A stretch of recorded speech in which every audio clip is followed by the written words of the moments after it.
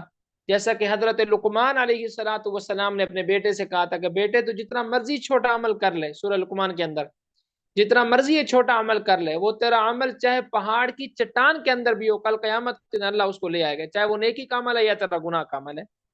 تو یہاں پر فرمایا کہ جو بھی عمل کرے گا، مثقال ذرۃ، ذرے کے برابر بھی، خیرن نیکی کا، یراہو، وہ اس کو دیکھ لے گا، ومن یعمل، اور جو بھی عمل کرے گا، مثقال ذرۃ، ذرے کے برابر، شرن، گناہ کا، یراہو، وہ اس کو بھی دیکھ لے گا۔ یعنی ہمارا کوئی عمل اللہ سے چھپنے والا نہیں ہے، ہم نیکی کا کوئی عمل کریں وہ بھی اللہ سامنے لے کر آئے گا، ہم گناہ کا کوئی عمل کریں اللہ تعالیٰ وہ بھی سامنے لے کر آئے گا۔ چلیں جی، آج یہاں تک کر لیتے ہیں انشاءاللہ۔